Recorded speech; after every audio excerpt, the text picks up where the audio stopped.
When looking for the king of podcasts, you're at the wrong channel. Well, excuse me! Looking for good ideas for life? You're far from good hands. Hey, bud, what's your problem? If you think the listener is always right, you're far from the right place. Out of order! Even in the future, nothing works! Hosted by a Northeasterner by birth, but a rebel by choice. Are you threatening me?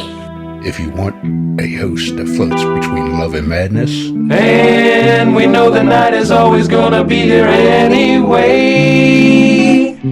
Thinking of you's working up my appetite. Looking forward to a little afternoon delight. then play on and listen to Crazy Train Radio. All right, guys, listen to this blues riff and B. Watch me for the changes and try and keep up, okay?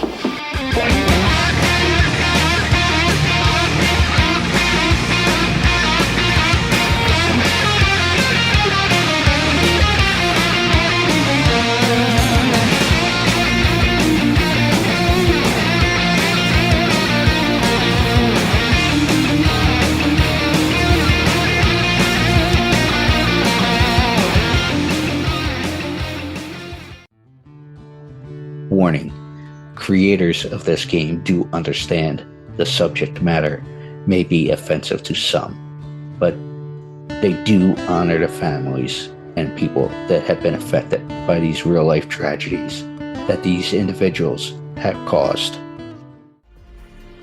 Want to play a game? Oh, yeah! Lover of true crime? Yes, yes, yes. Well, we got an interesting game for you to check out. Wow. With the mashup of influences such as horror movies, collecting cards, and RPGs. What? Led to giving birth to an incredible creation of this game, Killers, the card game. You are all my children now. This game is a collectible trading card game featuring some of the most infamous killers, with tidbits of trivia on the back of each card to help you learn some insight to each criminal. Who the hell are you? Let's not forget, during the game, cops will be chasing you and these criminals. I'm a cop, you idiot! However, check out their website listed through all social media today, which can be found under Killers, the card game. Am I on the internet? I want to play a game.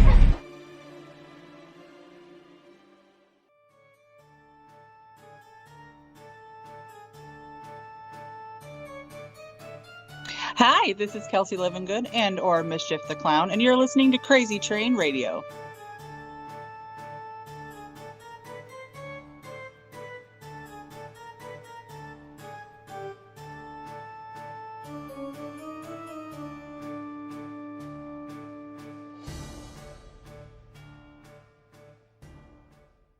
Hey folks, it's your least favorite host in the podcast world, Croc, Jonathan Steele. And boy, do we have a good one for you today.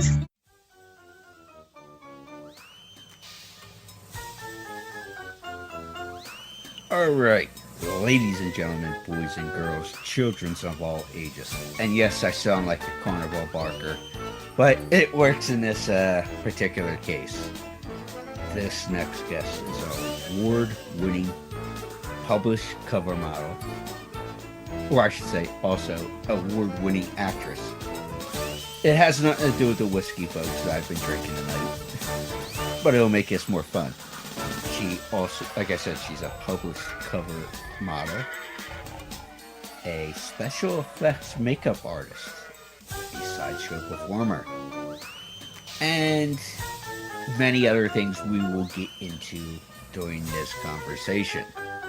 She might have a personality here known and named as Mischief that might be the spark in the dark that is the staple covered problem child of the night.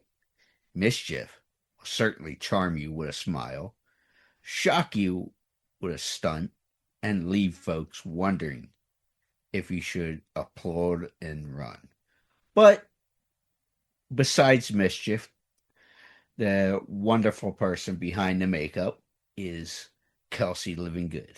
So we have Mischief / Kelsey with us. How are you this evening?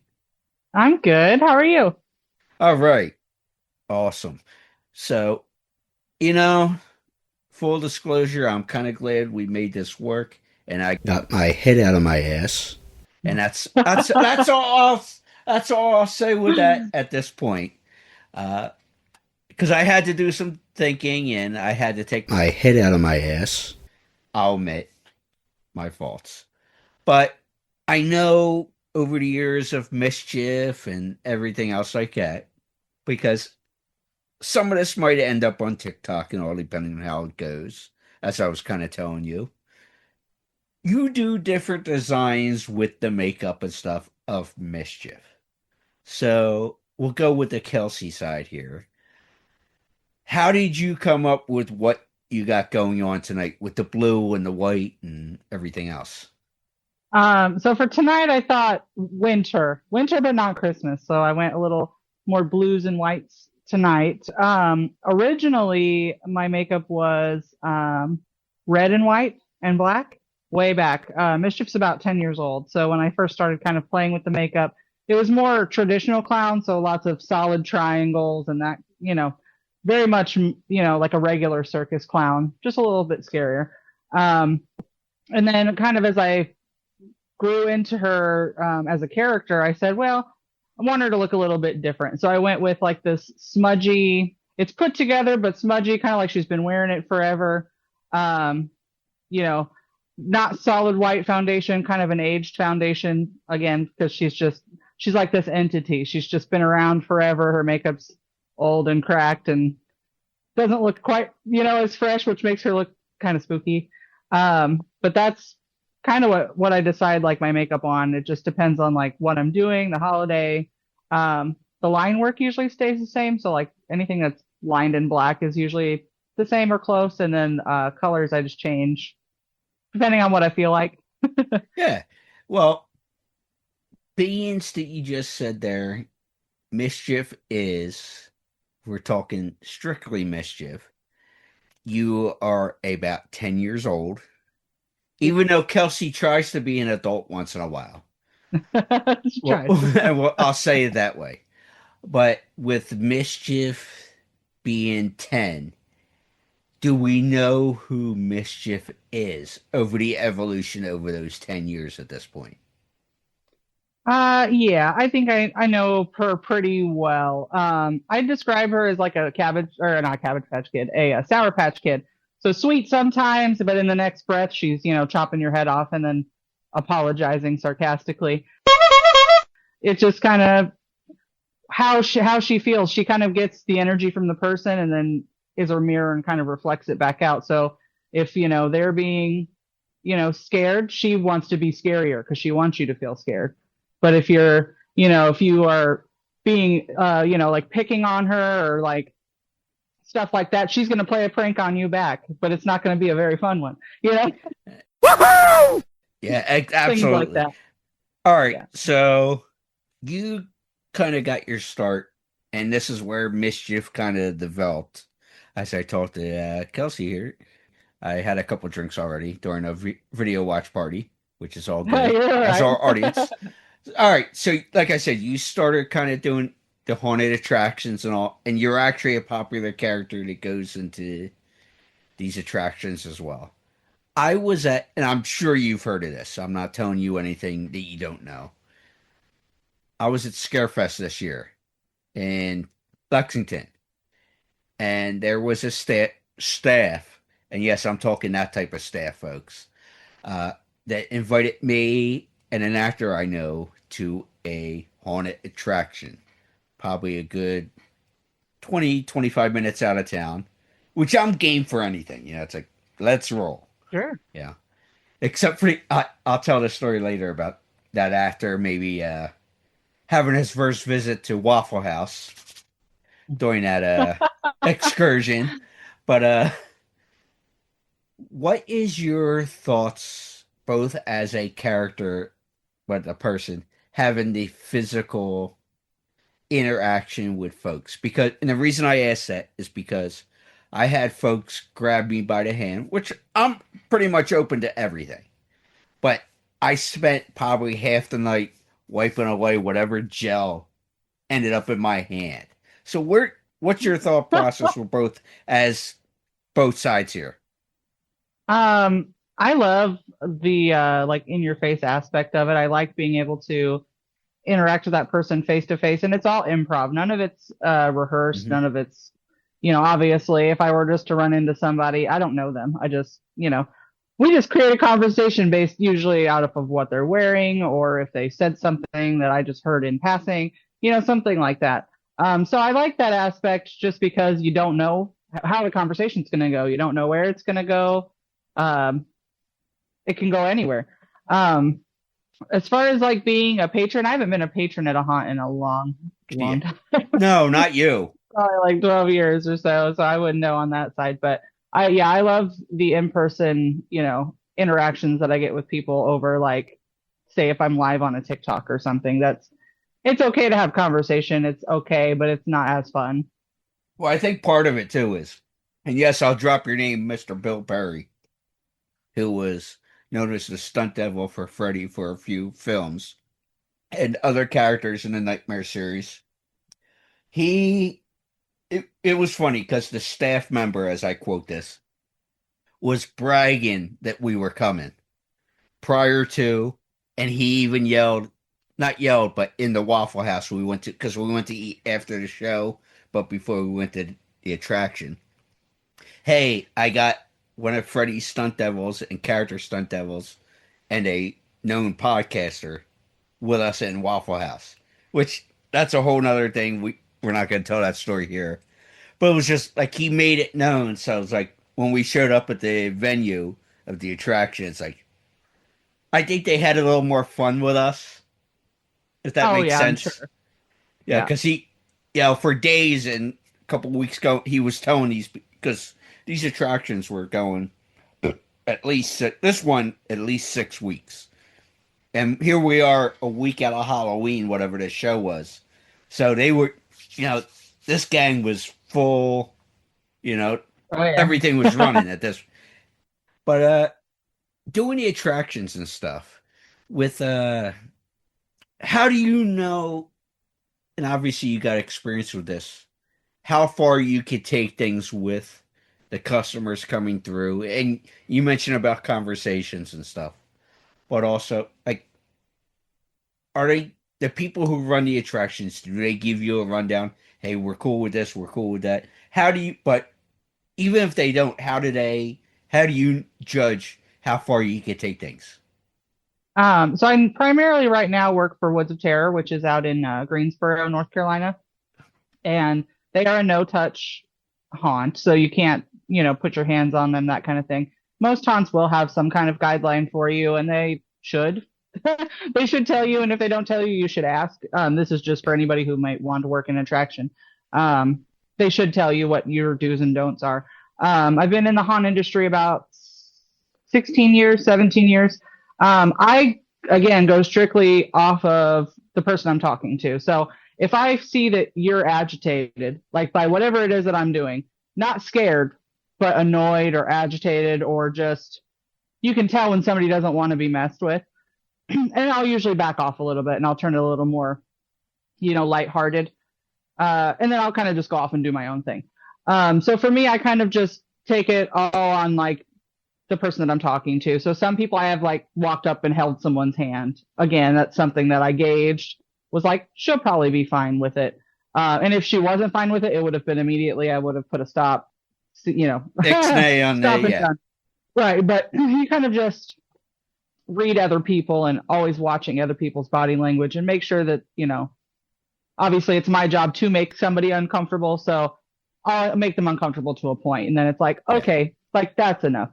All right. So with that, and I figured I might as well go here with this topic, because the little bit of reading, because we know everything on the internet is true, obviously.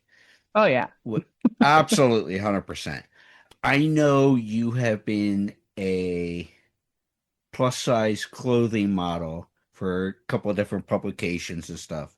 Well, first off, and I just crossed my mind, was that as Mischief or as Kelsey that you were doing this modeling? As Mischief, yep. Okay.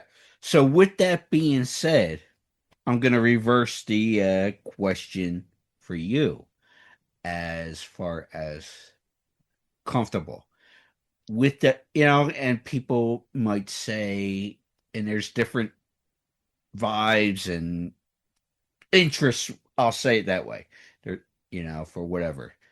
But do you go into a situation like that, whether people are into plus size or whatever it is, whatever their thing is, and I don't know how to word this, but do you go into situations like that when you're invited to be a part of publications, cover or not, that, hey, I'm comfortable with this, this, and this? Or how does that work for you to make sure you're cool with what you're signing up for?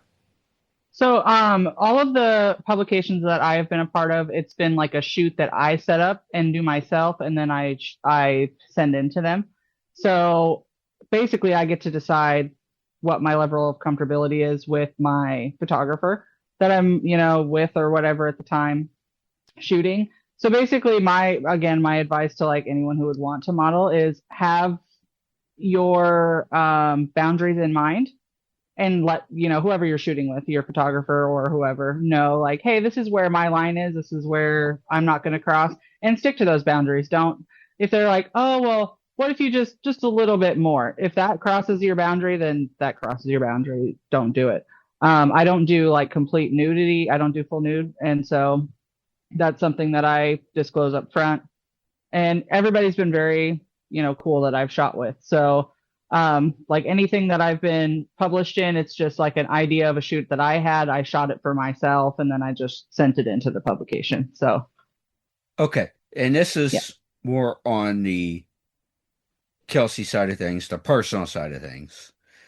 With that being said, and I appreciate that you said that, seriously, because just the environment we've been in the past several years, whether you go Me Too before COVID or this, that, whatever angle you want to look at.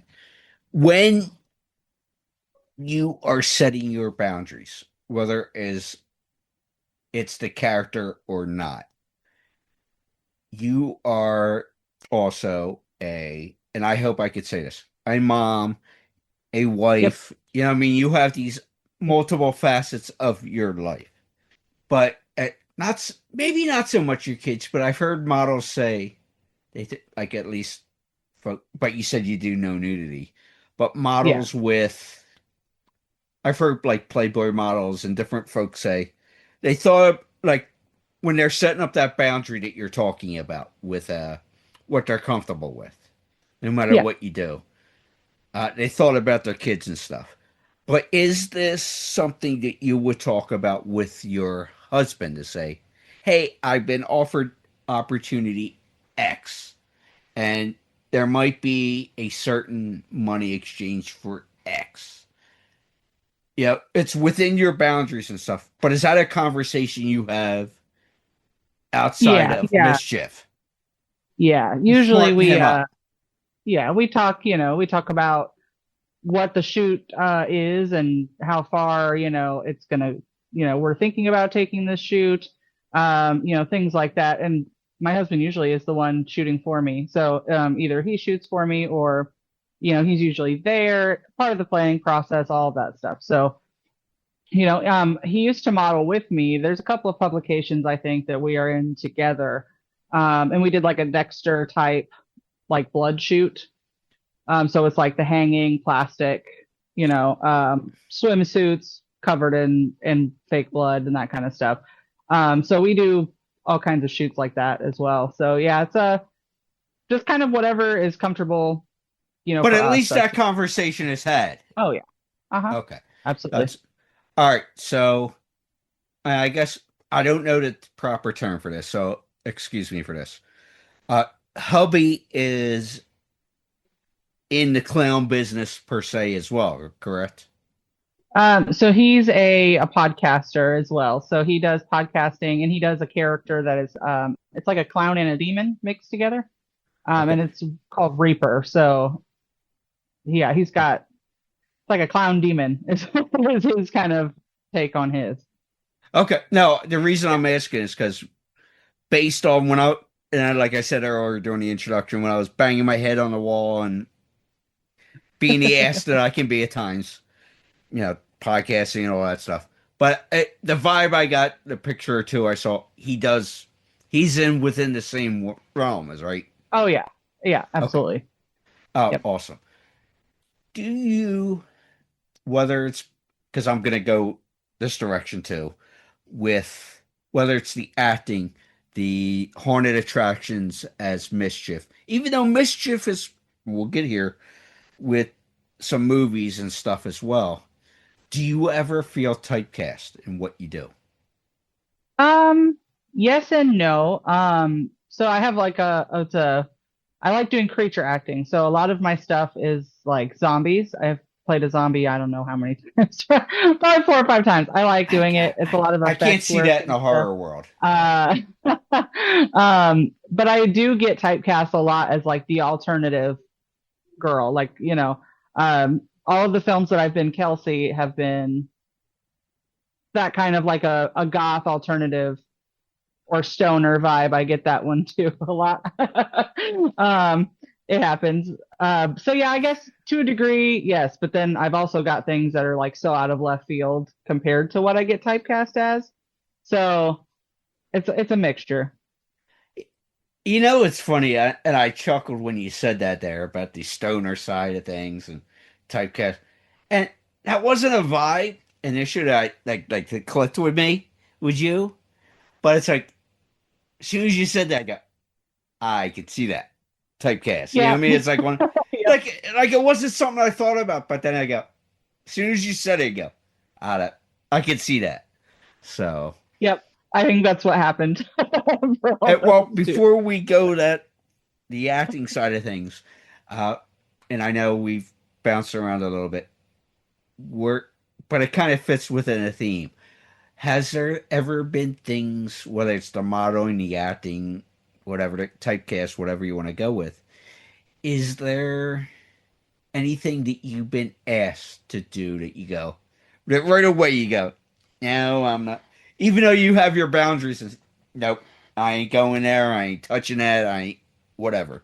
Has there been where they were like, hey, we're going to hire you to do XYZ, but we need you to do it. Yeah, I mean, that was like right off the bat. You know what I'm saying? Yeah, no, not really. I don't think there's anything that I've ever been asked to do that I'm like, no. I even, like live bugs crawl on my face and crawl out of my mouth just, for a shot that they wanted. So I don't really, I'm like, sure, why not? Well, Give it a try. and that actually leads to the transition to the acting because, and I can't remember where I read it, but there was something with one of the roles. I'm looking at my notes as I say this. There was something with bugs they asked you to do, and they had they got the shot, whatever it was, and they were celebrating, and you're like, you kind of, whether it's set up or something, you go, hey, I'd like to celebrate too. Can we get these things off me so I can high five and all? Yeah. You know what I'm saying?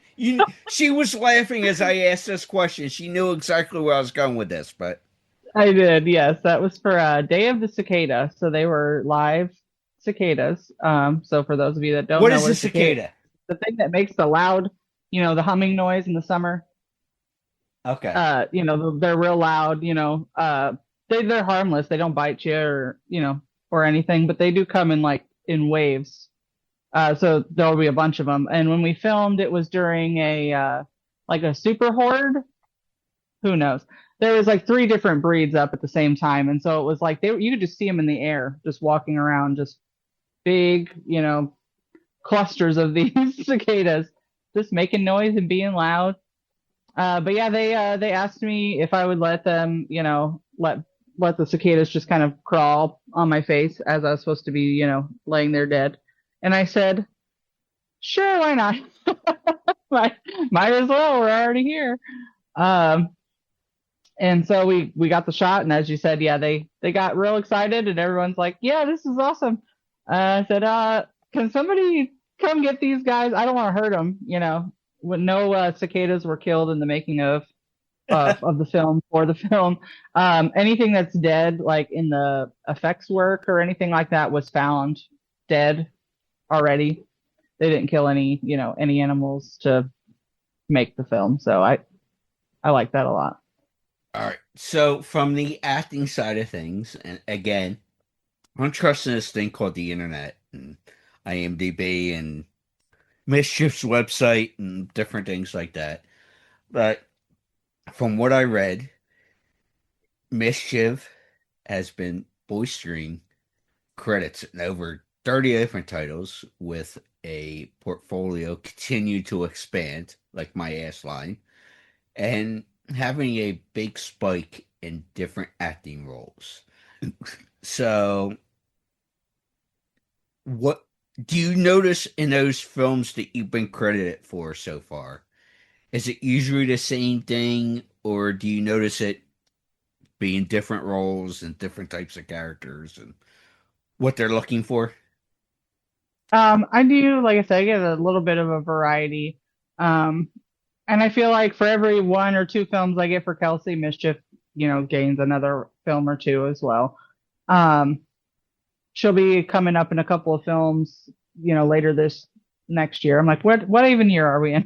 2025. So it'll be next year. I'll have a couple coming out where Mischief is in these films. And since I own her as a character, she has popped up in, like 5 or 6 just different films that have no relation to each other at all. She just she just happens to show up. But yeah, as far as like me as myself, I get a lot of the like college girl or sorority girl or goth, like the goth alternative, things like that. Eventually, once I start looking a little older in the face, then I can transition into like. Not that we're pushing for that, though. No, not that we're pushing for that. But as of right now, I still play around like 19 to 25 years old. So. Hey, let's keep that as long as we can. Oh, yeah, for sure. But you just said something, and normally I wouldn't expect to be asking Mischief or Kelsey with this, but it was in there with what you were just saying. Were you smart enough to trademark Mischief and copyright and all that stuff? Yep. God, I love you. God, I love you that much more, because there's a couple reasons I, fell in love with you as a person and stuff, and people will say, oh, he's doing that for whatever reasons. And I'll say this, fuck you folks, before you heard it. But right there, the brain on you to have trademark and copyright and thinking bigger pictures. Yep. Oh yeah, because anyone can, people are watching, whether or not you know it. Especially these big executives that like, the big people, Lionsgate and these people. They're watching the indie people and they're looking for their next, big Hollywood hit. So. Always protect yourself if you're going to go through creating something, make sure that you've got all of your ducks in a row. Yeah. Well, like I said, there's a few things, there's 2 reasons that stand out right off the bat. And first was that you just saying that's like, that light bulb went off in your head. I love you for that. Seriously, and we haven't known each other too long, but that's just right off the bat. But, well, you know what? I should bring this up since we're talking the acting and everything else. The first time your name had crossed my desk or whatever you want to call it, because I got 2 desks in the room I'm sitting in. I got, whatever. My email, my phone, all that stuff. Was Michael Pickles' The Dead Place when your name first was brought to my attention. And people who listen to the show would know the name. And D-N, and I say that D-E-E-N, Nermi, excuse me. She wanted to bring a show specifically on the Dead Place. And Kelsey was invited. So if people go back to try to listen to the episode, Kelsey was invited. But there was some tech stuff going on because she's in the Midwest. It just didn't work out. Yeah. So I want to be clear and say it's not that she wasn't invited or any of that. Because we had a bunch of people involved. We had, Michael, and we had Jeremy, and, there's several folks involved with that. I know Dee was involved.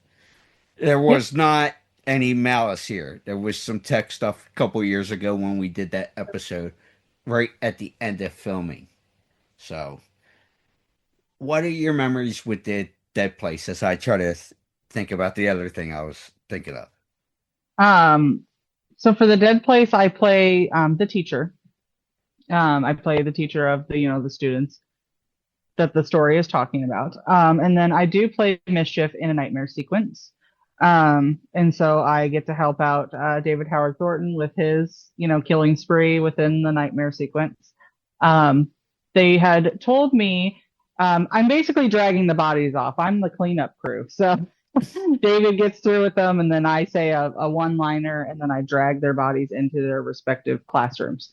And so they told me originally, well, we're not sure if you're going to have to actually drag these people or if we're going to be able to put them on a skateboard and just kind of cheat it. And I said, well, I've got a couple months before filming. I'll just get into the gym just to be safe. And I'll make sure that I can pull them, myself if need be. And Jeremy, right? I pulled Jeremy. Jeremy was one of the people that I had to pull, out of the way. Love Jeremy. He's a great dude. I love him too. Yes. And they're all, very solid people as far as, the first person they introduced me to was Montavious Parker, who's 6'4", big black guy. And I said, I know Montavious. Yes. They're like, we're going to, you're going to pull him today. And I said, I'm going to try. Sure, we'll try. I know Montavious, trust me. Yeah, great dude as well, but big cat. I'm a 5'5", pretty short lady. So I'm like, well, I know where you're going with that. I know Montavious. I was able to pull everybody, thankfully. It all went well. I lifted enough, trained enough that I was able to pull everybody where they needed to be. So, but I remember that, and I just remember it being a very fun set. I really don't think there was ever any drama on set. It was very much everybody worked as a team, very helpful. Whatever needed done, people were helping just to make sure that things got done on time and stuff like that. No, it's funny with it, and a story that clicked in my head here. It's funny with Montavious as soon as you mentioned his name, and I forgot he was involved with the project. Yeah. Yep, MP, I'm sorry, buddy. I'm sorry, because I know you'll hear this. It'll get back to you. Buddy, I'm sorry. But it was funny. There was a convention in the Philly burbs. And I've been dealing with Montavious over a couple years, social media and stuff. And we first connected in person at Scarefest in 23. So anyway, fast forward, the story I was thinking about was outside of Monster Mania in last year. And I know MP will send me a message. It was here, right? I know I'm going to get this now, but correct me if I'm wrong. I was going to get, since we mentioned David Howard Thornton being a part of this project, most people would think of Terrifier, etc., etc. But I know little pale girl, Amelie, well enough, and her mom, both great ladies. I love them to death. They're just, they're good people. So I was at that show, and we were, BSing, whether it was backstage or whatever the case is, and they'd never been to Philly before. I said, well, hell, I got to get you guys cheesesteaks, right? So I go to get sandwiches for him, or they said, just get one big sandwich and we'll split it, right? Because they're two petite girls. I'm not speaking out of tune here. And who do I run into in the parking lot? Right, going to the car, but Montavious. Hey, brother, how you doing? Yeah, hug. Yeah, how you doing, brother? It's good to see you. What are you doing? He goes, what are you doing? I said, well, I'm going to get lunch for Amelie and Jennifer. You want to go for a ride? Yeah, I'm in. So we ended up at this little stabai, right?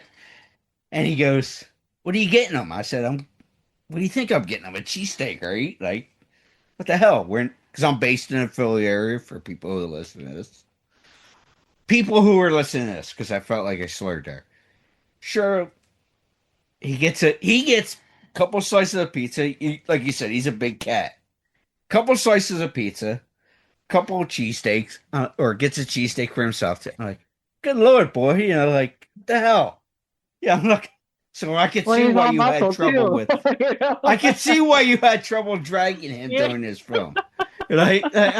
I'm just looking at him as in placing his food order. I'm going, oh. And I'm going to message him before this episode comes out to say, just so you know, we were talking about you.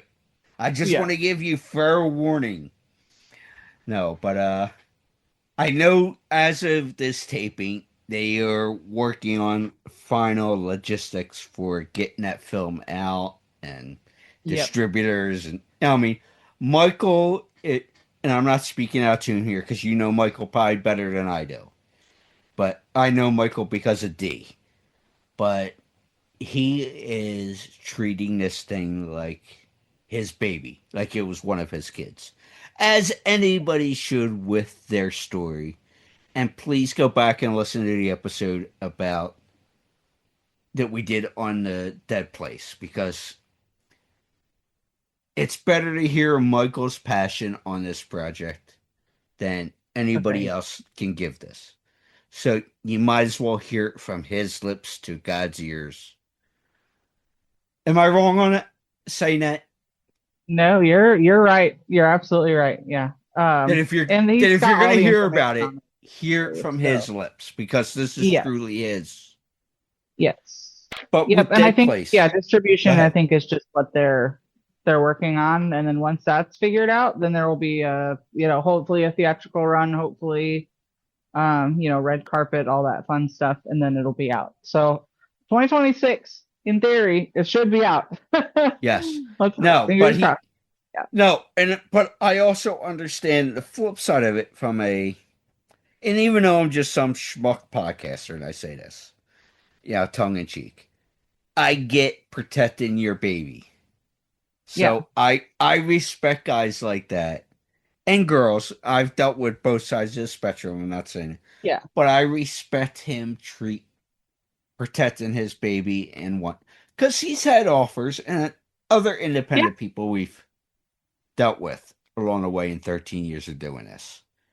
I respect the hell out of a lot more folks like him, or females like him, or whatever you want to say, wanting to protect their baby that don't have the big business behind them. I respect more out of those folks. Or even, I can say you, even though you act and stuff, but you protecting the Mischief character, the Kelsey product. I respect more out of you folks than the folks coming, and I'm not knocking it, the folks coming out of Lionsgate or this one or that one, the big companies, because obviously there's more love and everything else coming from wanting to protect your properties. Right. Yeah. And it's a great story, and he should be, choosy about where it goes and whose hands it goes into, because once you pick distribution, it's there. They can change it if they want to. And I think that's a lot of it too. It's there are things that he doesn't want changed at all. And so, you have to be very picky about where you choose to go and who you decide is gonna get to handle your life's work. So Absolutely. I get it 100%. And it's this ain't about me this episode, folks, but this is kind of like I said, what I referenced in the beginning of this episode about me being I'll say I was a schmuck with booking this and all that. But I said this to Kelsey and Mischief. I think I said this earlier today, actually. But in terms of, I'll go with that, with the respect of what, because it's just the conversation we had and before and after and all that fun stuff. It's just the way things were said. You could feel the passion. Like I could feel the passion coming from you. And like I might have taken, 24 or 36 hours, whatever the case was, in this case, in setting up this episode. And I feel the way I feel about, CTR, about like what I was just saying about the passion projects or the films or anything else. But Kelsey / Mischief earned some, when I was sitting actually thinking about it yesterday, going to what I was going to, for the one day off I had, I said, damn it, self. I mean, there was more respect I had for you when I was thinking about everything about you and just things you said to me. So I wanted to say thank you for that. Even though I was thinking bigger picture, I needed to come back in. And just words.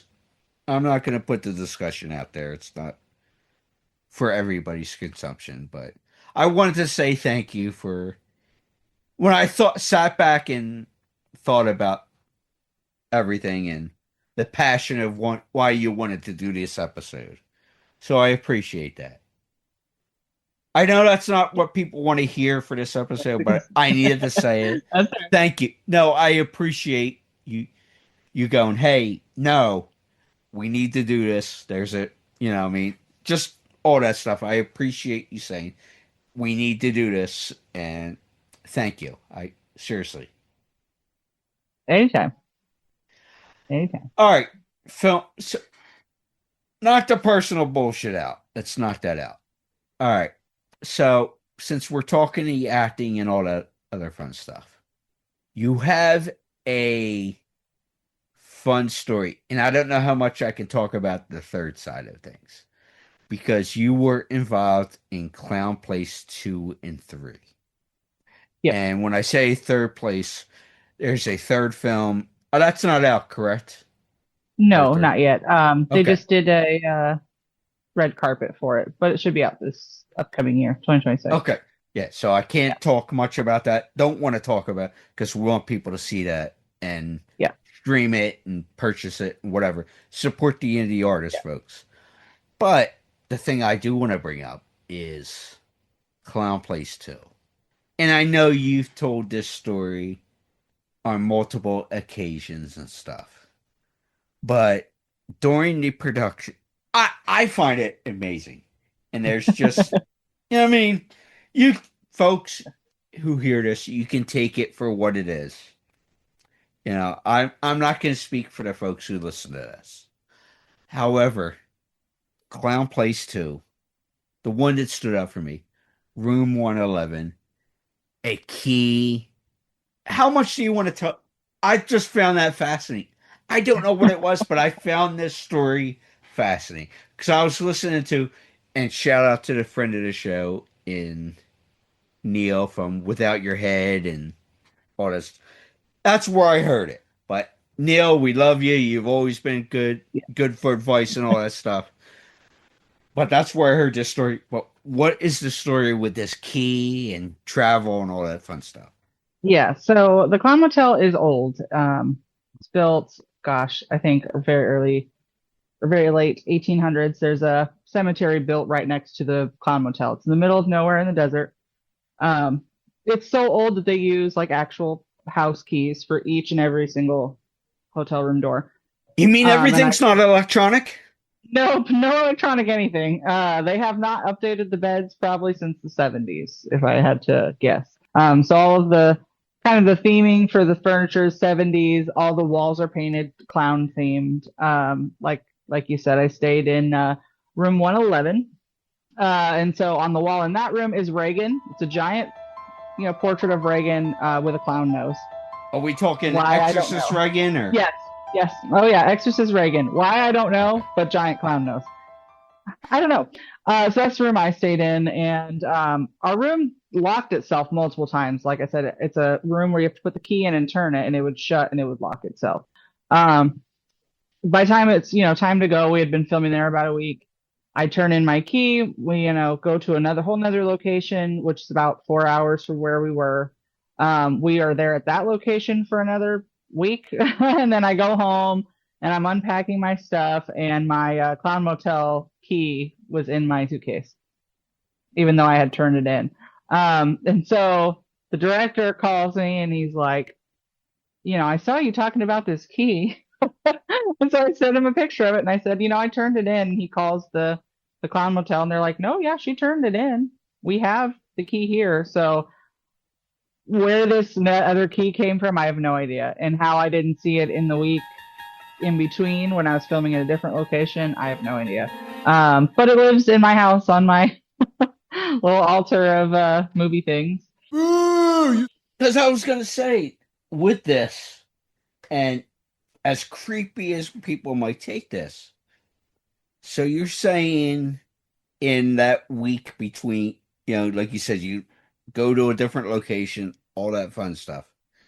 And I'm sure you're going through, because I don't know how much you pack and all that fun stuff. Obviously, I would think there's more a carry-on size bag, like a decent size bag, like a carry-on size bag.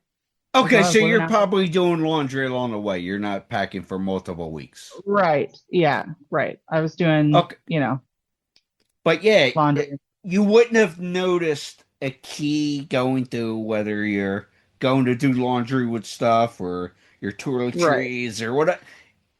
You didn't notice this key anywhere along the way. Nope. Not at all. Not at all. Just noticed it when I was putting my clothes away and it was sitting, at the bottom of the suitcase. Yeah, that's the one thing that, because it's like I said, it's not like you're not going through your bag. I'm going to wear this today. I'm going to use these toiletries. I'm going to use this makeup for whatever we're doing. I mean, like, it's not like you're not going through this bag going. Exactly. Yeah. I'm in that bag all the time. Almost, at least twice a day at that point. At least twice a day. Yeah. All right. Well, obviously we said it's through going to be out next year in 2026 as it is recording. Part 3. Is there anything you can say with part 3? Part 3, there's a lot more blood, a lot more killing, a lot more just raw, just carnage. We have a few familiar faces. I am back. Johnny Perotti, who plays Hammy, is back. Jinx and Joseph Kelly. Joseph Kelly is the main, character of the film. He is back as well. Willie Vodka and Relic, they're back. So you've got, a few familiar faces and a lot of new faces. I think at one point we had 100 and something clowns on set at one time. So that should have been fun. A lot. Yes, there's a lot of new faces that you'll see. But it's still clowns versus the military. It's still, an ongoing war that we have. So all right. So back to strictly Mischief. And I really appreciate the time. Seriously. It means a lot. That time is the one thing we can't give back. So I really appreciate this. So anytime. I was mentioning at the beginning that if we look strictly at Mischief, she would be about 10 years old at this point. Yep. So with the first decade behind us, and we're looking forward to, say, the next 5-10 years for Mischief, where do you want? Because these creative types were always thinking ahead. Where do you want to go with the character? What do you want to do? Because obviously I've heard people actually said to me this evening about you doing conventions. You do the haunts, obviously, that we've talked about. What is our vision going forward? That's a good question. I am very much like a whimsical, wherever the winds take me kind of a. But you've had to have some thoughts along the way, going. I've got some goals along the way, but not necessarily like because I never saw the character going the way that it did go. So I don't think I can ever anticipate where I want her to go. But I do have a couple of goals, and I would love to like host another award show as Mischief. I did host one, Shockfest. I don't know if you know them or not. They're like them, Vegas, yes. New York. Yeah. But I hosted their red carpet almost right out the gate. I think Mischief was only 3 or 4 years old at that point. But I would love to host another one. There's just like right now it's a lot of circus goals. I started doing circus training in the beginning of this year, with like aerial arts and sideshow training. And that's been really fun. I'm learning sword swallowing now. So eventually I would like to say that I am, in the very small percentage of female sword swallowers in the world. There's only 40 or less. So, in the entire world. So that is a goal as well. But all right. I'm kind of just like have fun along the way. Once you stop having fun, it's, becomes feeling like a job. I don't want Mischief to ever feel like a job. All right. I didn't expect to go here, and I didn't know this about you. When this is kind of cool with having it. Folks, I have notes and different things along the way. But she just said a fun thing, and it's interesting to me. Because folks who join like our watch parties and different things like that, some of the live things, know, and the two sitting in the background will know the folks I know who deal with swords and sword fighting and stunts and all that stuff. But what made you say, hey, let me try this sword swallowing, like that concept? What made you go, hey, let me try this and try to learn this? Kind of like I do with anything else, especially when it comes to like circus. I see somebody else do it, and I'm like, logistically, how hard would this be? Yeah, that's kind of my first thought. And then I'm like, okay, I want to learn that, or I don't want to learn that.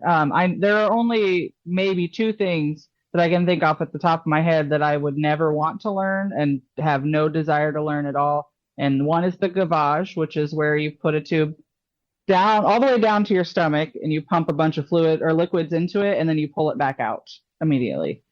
That's like one that I just have no desire to I have no desire to learn it at all. But most of the things that I see, I think to myself, oh, I could probably do that, or I wonder if I could do that, and then, I'll try, a couple of trainings, if I feel like it's too hard or I just don't feel like I'm getting fulfillment out of it, then I just won't do it. Mental floss, which is where I put the tube in and I, pull it. That took me probably about 4 months to learn. Is that the one I've seen like on TikTok?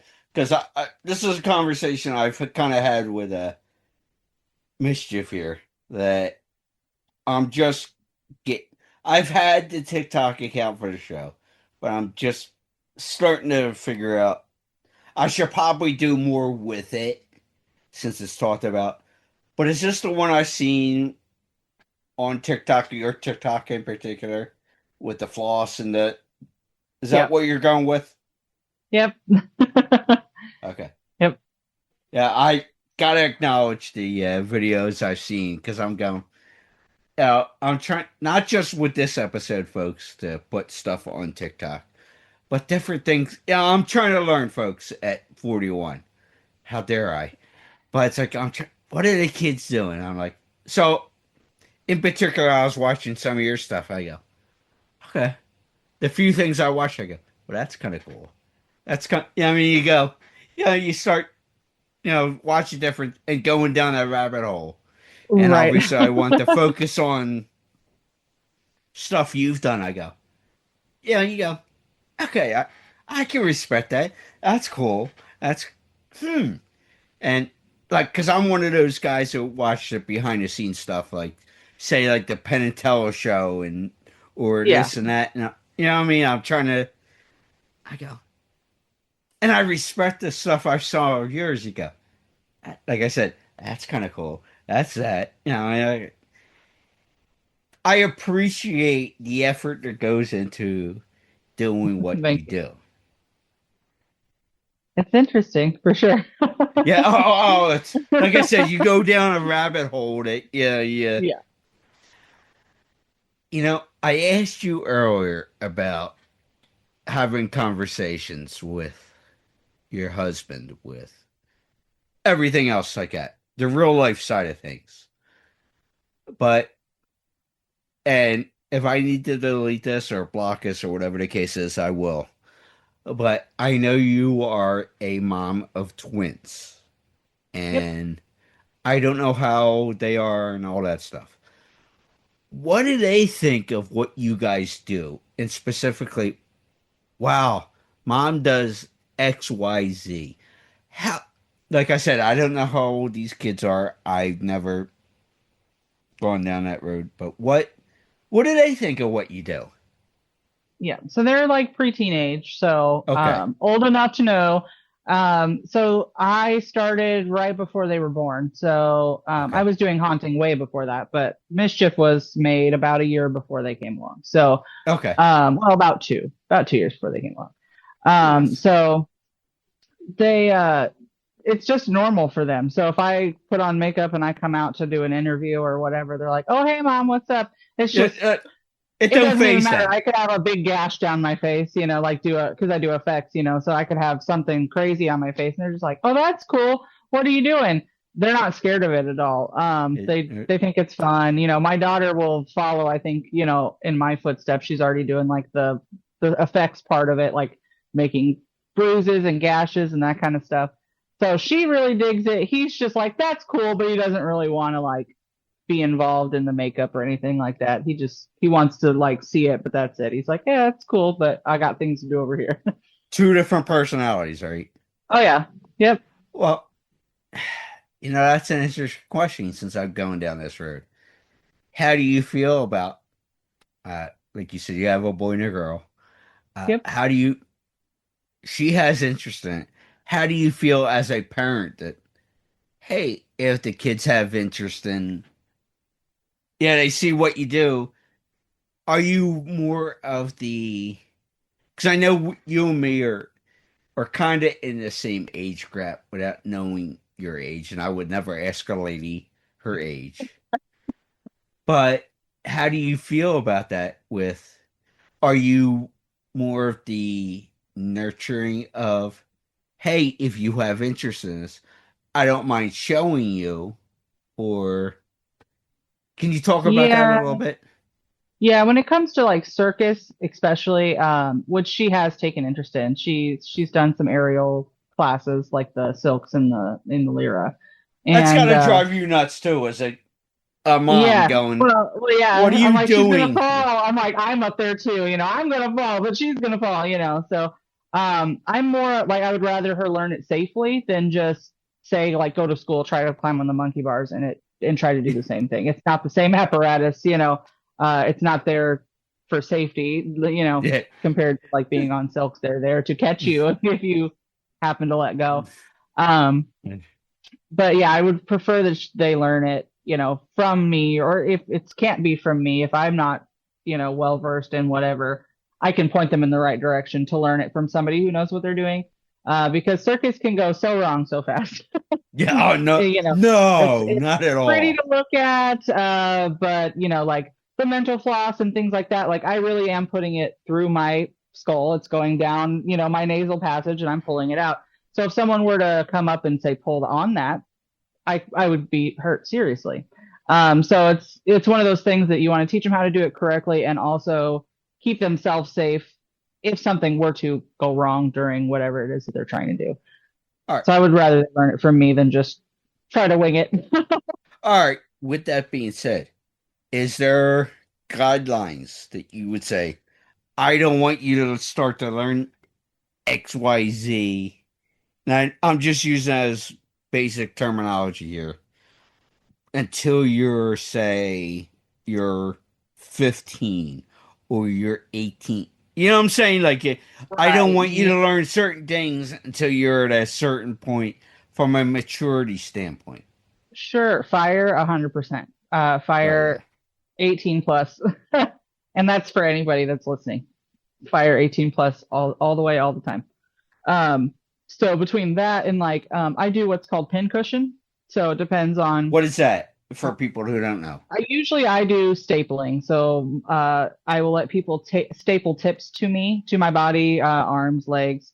So I either do it that way, which they are 1/4-inch staples. So they go down pretty far. And then, like gauged needles and poking them through like arm. Some people do their necks, legs, things like that. So that would be another no-go until 18 at least. Anything that would like scar your body you know what I mean? And sword swallowing, again, 18 plus. That's just, you're training your tract to swallow a piece of steel, basically. So anything under 18, you're still growing, developing, changing, and you don't want to accidentally grow or like shape your esophagus in a way from sword swallowing. No, I get that. And yeah, and my notes, I was looking at my notes further down, the professional stuff, and like I said, we've been all over the place. But if it's okay to mention, you are through and through a Nebraska girl. Hey, try this in English. Nebraska girl, Midwesterner. So with that, and I only have another question after this, so I don't want to take up all night. You're all right. Is there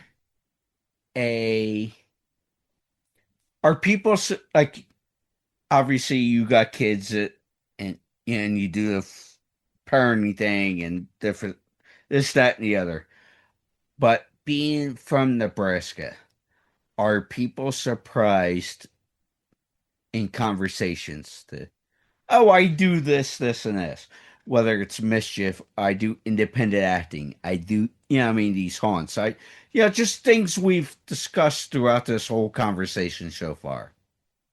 Yeah, in the Midwest, there's really not, we don't really have a hotbed for like entertainment, if that makes sense. So like, that's where I was going with that. But all we have to do is watch like bands and things like that come through. But yeah, and it's funny. It comes from people that don't live here. Like if people are like, "Oh, where are you from?"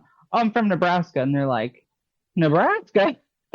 Most people don't even know where that is in relation to the map. They're like, "Isn't that like way down by like California?" No, we're literally right in the middle. Right in the middle of the map. Right in the middle. But I get a lot of that. Or I've had people ask me like if we have internet here. Am I on the internet? Like what? It's not like Little House on the Prairie. Like we have cities with internet and cable. We're up to date here in the middle of the country. I'm like, we're pretty progressive. We're not Utah. Well, that's a whole nother conversation for another. Right. And I'll say this for one of the guys that are listening to this conversation. Larry the Cable Guy is originally from Nebraska, so that's all I will say about that. Get her done. Get her done, yeah. Get her done! Now, and the other thing I wanted to bring up being that and it makes sense when we look at the whole picture as we sit here on 12/29/25, getting ready to change into 2026. Yeah, this makes sense with you. And a little bit, besides this conversation, I've seen with you. 100%. You were a regular fixture, excuse me, try this in English. Yeah, the whiskey's starting to kick in, folks. You were a regular fixture in musicals and plays and across various genres across the Yep. board as you were growing up to where we are at this point. So, did you learn early about, you know what, I want to go to, because how many people do you realize, and I made the reference to Larry, but you don't hear of a ton of people coming from Nebraska want to do entertainment in any direction. So when did you realize, besides doing the theater stuff in high school and stuff, that you wanted to go, I want to try to do things in the entertainment side of things? It's really funny. I never thought I would do film ever. That really wasn't like a thing on my mind. Like you said, I did musicals and all that stuff in high school. I was in show choir and marching band and kind of anything that had to do with creating and being, artistic and that kind of stuff. I went to college for business, marketing, and management. Like the most boring. I couldn't decide. I wanted to go for music, and then I actually started doing like classes for composing, and I said, actually, I don't think music is for me. Hand me a piece of music and I'll sing it all day long. But I'm not one to compose a piece of music. So yeah, I started doing haunting and that kind of thing. And then I actually fell like into films on accident. I do graphic design as well. So I made a fake Clown Motel 2 poster with my face on it. And I put Mischief, Clown Motel 2 coming to a theater near you. And they had not even announced they were doing the second one. I had just seen the first. And the director saw it and he said, do you want to role in the second one? And I said, well, sure. I'm not an actress, but I mean, I have got experience, I guess. So let's try it. And so that was, I think, like 2019, 2020, right during COVID. So. Oh, but it's funny that you say that having a, well, let me ask this before I go there. Did you end up finishing college? Yep. Okay. No, but the reason I say that is, and when you said that there, that's another one of those light bulbs that went off in my head there. That you ended up starting with one thing, but ended up going to business direction and all that. And it goes to what I said earlier about trademarking and copyright and all this. As soon as you say that here, it totally makes sense. And this is really the first full in-depth conversation we had. We exchanged messages and stuff, but it's like, yeah. But it's like, as you say that, it totally makes sense with things that you said. That you go. So when you said you went into business and all that stuff, as far as your college degree and the graphic design, I saw a promo you did and made earlier and showed me and said, hey, you asking me questions with that. But it's like, just with these different things, it goes, as you say it now even, it makes perfect sense with you. Because you said certain things to me prior to this. But even today, looking at today's conversation, and even right now, you go. That light bulb goes off, you go. You know what I mean? Yeah. And I'm saying this in a good way, folks. I'm not, it's a, wow. You see, like all these different little clicks and light bulbs go off when, just based off this.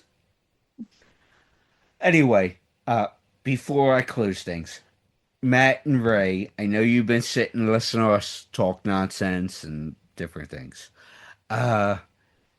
Before I go to put a button on things, do you guys have any questions? Because I know Ray has started to study. I will ask you. Go ahead, Matt. Artistically, if there were any films in particular that maybe inspired Mischief, or any characters, any of the characters that you portray, like any characters that were inspired by particular films, because I'm a big film guy myself. Gotcha. Yeah. No, a Mischief, I don't know. I spent a long time kind of studying just different clown makeups in general. And I really didn't see anybody that was doing kind of like the style that I was doing. It's very like grungy and messy and more on the horror side. But still, it's still cute. You know, like most people will look at it and still be like, oh, that's a cute clown. But there's something just a little off, you know. But there was no inspiration for time working on the makeup and looking at different makeups and that kind of thing and finding out what's easiest for me. I was like, I think my earbud's dying. Yeah, I was gonna say. I think so. There was a little bit of a cutout. There we go. I think I'm back now. My earbud was in the middle of telling me, it's dying. It's dying. It just kept saying it like every 2 seconds. I'm dying. Can you wait? But yeah, there was no really like inspiration for her. It was just kind of playing around to see what I liked and what I didn't like. She used to have a Boston accent back when I first started. And then I found out that some of the things you say with a Boston accent sound derogatory. So I changed. I changed. Yes, that shots of iron. But yeah, I try and stay as far away from like, let's say Harley Quinn's personality as I can. Only because when people think female clown, that's the first thing that everybody looks at, right? So I wanted her to be different, but obviously she's a villain. So you see kind of some similarities as far as like, she's sweet when she wants to be, but also very nasty if she wants to be. It just kind of depends on the situation and who she's talking to and what's going on. Yeah, that's a good question. Yeah, no, you've concocted a wonderfully unique character. And by the way, you look incredible this evening. You look awesome. Thank you. It's very nice to meet you. Good to meet you. So I will also offer an opportunity. Ray, I know you've been studying acting and everything else from a theater or from a school standpoint and theory standpoint. Ray, is there anything you would like to know before I put a bow on things here? Yeah, I just wanted to know from Mischief if that's any pointers for acting. Like, would you give anybody like me what's going into the business? Sure. Going into the business, I would say, are you a part of like Facebook groups? That's the first thing that I always recommend people do is find type where you're at. So I would say like the state filmmaking group or something along those lines. And then be watching for like casting calls. And it's a good to know kind of like where you would fit, like as far as like what a director is looking for. So like if I'm just by looking at you, I could say you could do like military or like a detective, thing like just a very clean put together, individual. So I would say start with Facebook groups. Make sure you have headshots. Headshots are super important. That's a director's first, their first impression of you is your headshot. Before you even say a word, they're looking at your headshot and going, does that really fit what we're looking for? Yes or no? So great headshots are something that you need. Facebook group. And then backstage is another like actors, playground. They put all of like kind of the bigger things like national commercials, like things like Stranger Things, bigger movies. That's kind of where they put that stuff. So look there. And if you don't have acting experience at all and you kind of want to learn, how to act or anything like that, I would say there are college courses for that. And there are courses you can buy online as well to kind of help you, prep for certain things. Okay. Thank you. I mean, and you got everything right. I have that image to suit up in military or what do you call it? Like a detective. I did one for a short film. And I was like, you hit it right on the nail. Thank you. Yeah, just any character that's like really like well put together. Like you just look, well put together, intelligent. That's kind of the things I would look for you specifically. Are you pretty tall? Yes, I'm near 6 feet tall. Yeah. So yeah, that would be exactly where where that you should start, like, to look for roles, is things like that. Obviously, anyone can play anything. That's the fun of acting. So you can also play something totally different from yourself too. It's just knowing where to look, and the more range you can show.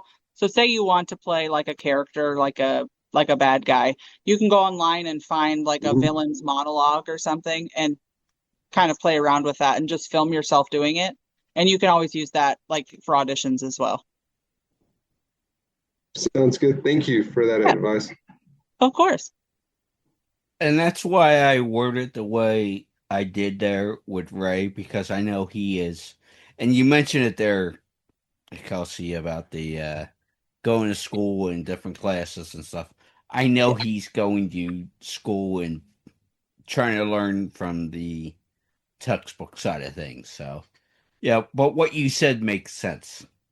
Yeah. All right. As we put a bow to things here, folks, if folks aren't familiar with Kelsey or Mischief, which you obviously should be at this point because of the different things you've done, and I've shared the link for Mischief and all that fun stuff for the Facebook page, but where would you recommend people coming to see you, learn about you, no matter what side of things we're looking at?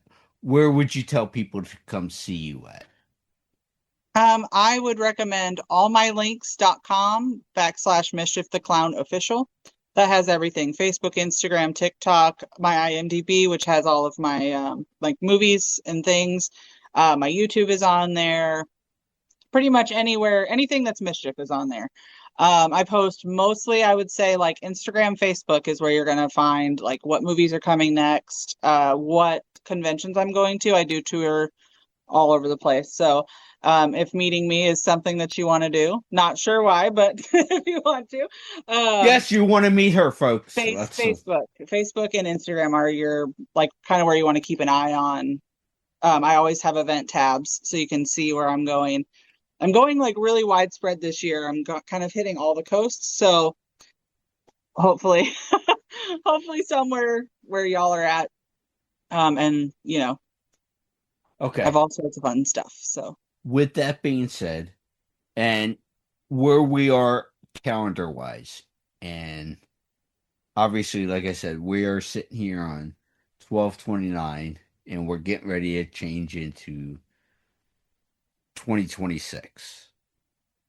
So obviously the vibe I've gotten from you is you kind of have goals and ambitions, and whether it be personal, professional, whatever the case may be. What do you want to achieve in 2026 here? Let's see. That's a good question. I haven't really thought about it. You gotta have something now. Yeah, for the most part. I would love to do a film every other month. That's kind of my personal goal to myself. Just, if it happens, awesome. If it doesn't happen, not going to beat myself up over it. But I would love to do a film every other month this year. And just have a kinder year in general. I know this year was hard for a lot of people, not just me, but a lot of people had a hard year this year. So hopefully this upcoming year is a little more graceful for everybody, a little more mindful for everybody. Just easier, headspaces for everyone for 2026. That's a big goal for me. So well, let me throw this out there because you just said it.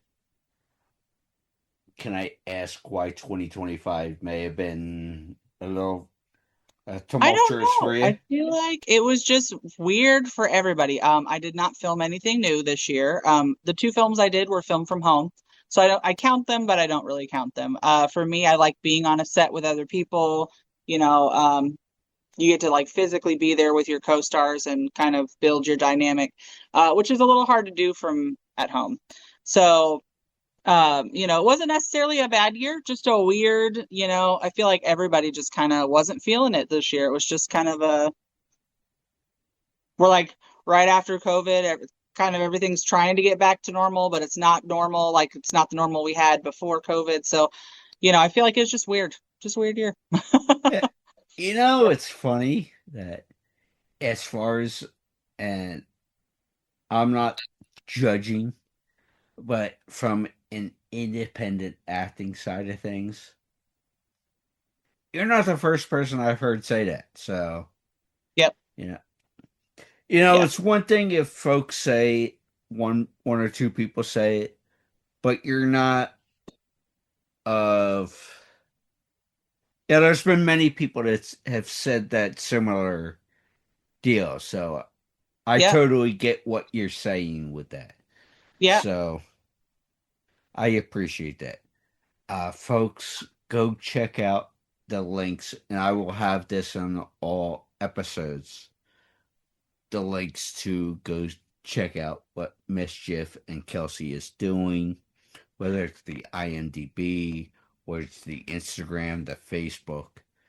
But I will say this across the board, like I said with other episodes, please go support these independent artists, whether you are Mischief the Clown, whether you are music, whatever the case is. It is a big deal for the likes, subscribes, and all that fun stuff. So these people we feature, please go out and check them out. Mischief, Kelsey, thank you so much for the time. From a personal standpoint, I am glad I did this. So thank you so much. Thank you for having me. I appreciate it.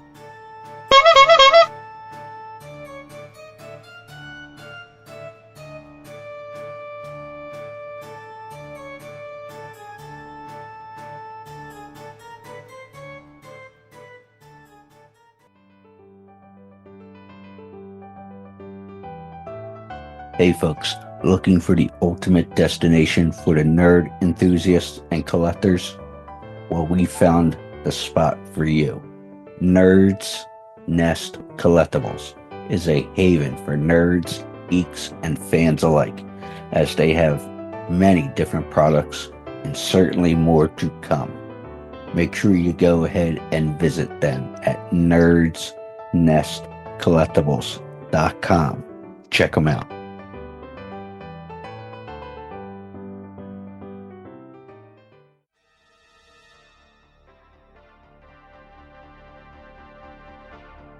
Hi everybody, this is Kathy Podwell. You're listening to Crazy Train Radio. I think you know me maybe from Night of the Demons, but also Hippie Dallas, or Growing Pains, or Johnny Depp Killed Me and I Got My Side Card. Tune in, you'll find out.